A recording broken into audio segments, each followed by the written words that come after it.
Hello everyone and welcome back to another video. Now, as you can probably tell by my backdrop, I'm actually currently not at home. I'm actually on holiday for a week in a place called Mundersley, which is a small coastal village in Norfolk. This is actually the second time I've been here, and we're actually staying in the same holiday cottage that we stayed in last time we came. Now, this is actually the place where I found that cannonball. And for those of you that haven't seen that video, I will put a link to that video in today's video description. I was actually filming a video on the beach, and I waited till the evening when most people had gone home, so the beach was nice and quiet. And I was filming a video and the tide started coming in a lot quicker than I expected it to. And luckily I found all the silver that I was filming with, because I was actually filming on a bit of driftwood. But the tide actually came in whilst I was filming, and I had to quickly grab all of my bag and everything and run out of the water.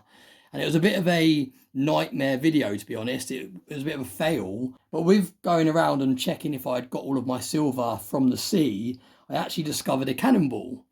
So the video actually turned into quite a productive video. It was a failed kind of video in the first place, but to find a cannonball was really cool. So yeah, that was that video that I filmed here last time I came. Like I said, I will leave a link to that in today's description if you missed it. But yeah, we're back in the same holiday cottage. I grabbed some bits that were laying around the house to put together and film today's video. I actually won this coconut a village festival, a kind of charity fundraising event that they have just round the corner on the green. And yeah, I won that, so that was quite cool. We'll have that later. But yeah, let's get straight into the video. Now, this isn't gold or silver, but this is something that I've been adding to my portfolio recently. And that is collectible, graded Pokemon and just trading cards in general. And this is actually another graded Pokemon card. I actually picked this up from Dan over at Cardiff Gold. Not many people know this, but he actually has Pokemon cards for sale on eBay. And I actually managed to grab this for quite a nice price considering the card that it is. You can see it's Mew VMAX Mew. It's an ace graded 10. And I've actually already got this card in a Japanese version. I believe the Japanese version is a PSA 10. And I decided I would get an English version to match it. And I really love the ace graded labels because they actually have this design that kind of flows on from the card.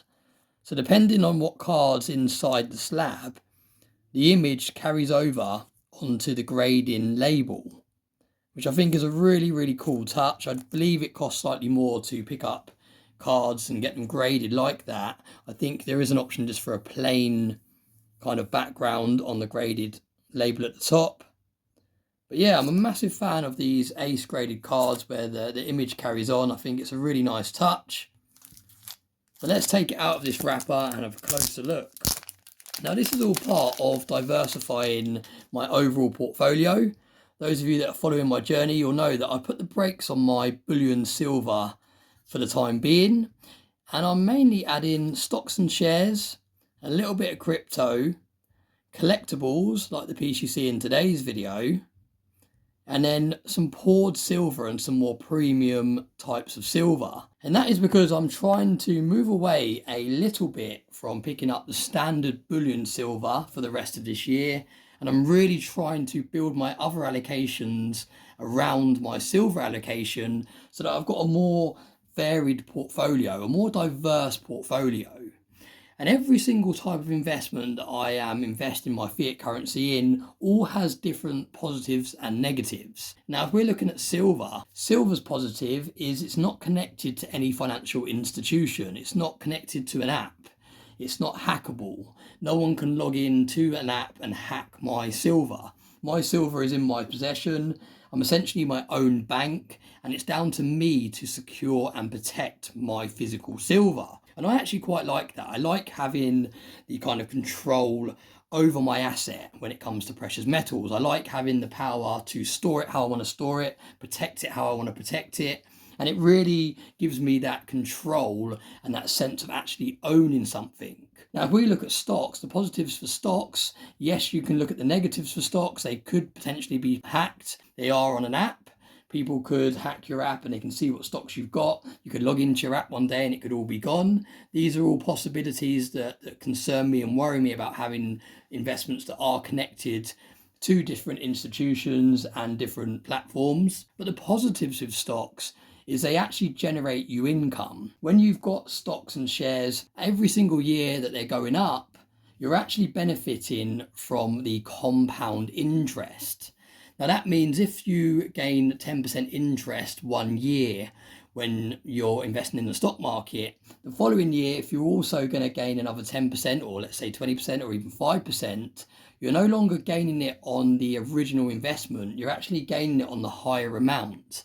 And that compound effect actually accelerates very, very quickly as you continue to grow your stocks and shares portfolios. Not only that, you also get dividends depending on what stocks you're holding, and that also slowly adds and slowly builds up over time. So with money that you're investing in the stock market, it's kind of working for you, and it's actually growing at quite a quick pace as you continue to add to those investments. Now with precious metals, it's kind of a buy, put away, forget, and it slowly, as we've seen, goes up in time, but you're not getting that regular income. You're not getting the active income. You're not getting dividends coming in every single month. So it's kind of positives and negatives with both. What I like about collectibles, and if we're talking about graded cards in particular, you're kind of getting the same positives that you get with precious metals. You get to hold it, you get to own it. It's not connected to anything. You get to store it yourself. You get to choose how you store it, how you see fit to do that. So it's almost a little bit like precious metals. These are quite scarce depending on which cards you're going for. With gold and silver, there's only so much of it that can be mined from the earth. And some of these cards, there's only a certain amount that are in PSA top graded, or for this case, Ace 10 top graded condition cards. Yes, there's a large amount in some of the newer cards. With some of the more vintage, older stuff, there's kind of a finite supply there. So that's how I look at collectibles, a little bit like precious metals. You've got a finite supply of these higher grade, older vintage collectible pieces, and you also have the choice of being able to store it and protect it and hold it and not have it connected to any companies or institutions. So that is another reason why I really like picking up collectible cards, and that is why I'm diversifying a little bit further with that. I am going to start to slow down with my graded cards as well, because my graded card collection has grown very, very nicely. I did share a couple of photos a few weeks back in Stackers Social to show my portfolio of Pokemon cards. So you can see that if you're buying the right stuff, you can actually make some fairly decent returns. As with anything though, you don't actually lock in those returns until you actually sell. So that could plummet. We don't know which way it's going to go long term. Pokemon might slowly die out with time and all of those gains might disappear into thin air. So it's a lot more risky. You can't completely compare it to the likes of precious metals, where it's been around for centuries, and banks and countries look at precious metals like a currency. Banks are accumulating hundreds of thousands of tons of gold and silver quietly behind closed doors. And that is because it is looked at, like I said, as value, holding value, a currency if we see a financial collapse. So you definitely can't compare this stuff to gold and silver, but it does hold a lot of the same kind of reasons why it's slowly going up in value when it comes to a physical asset that has a finite supply. So thanks very much for watching. A little bit of a different video today, a different backdrop, a different type of unboxing. I'll be interested to hear what you think. As always, thanks very much for watching. Thank you for following my journey along and bearing with me whilst I diverge into different investments. And like I said, there will still be silver and gold content on this channel. And this channel is all about sharing my journey and being transparent with you and showing you exactly what I'm doing. So I'm always going to be investing in precious metals, mainly silver, because silver is my chosen investment when it comes to gold and silver. But I'm just kind of diversifying into different assets for the time being before I heavily go back into silver in the future. So thanks very much for watching. I'm going to go back down with my family now and enjoy the rest of my holiday. Thanks again for watching.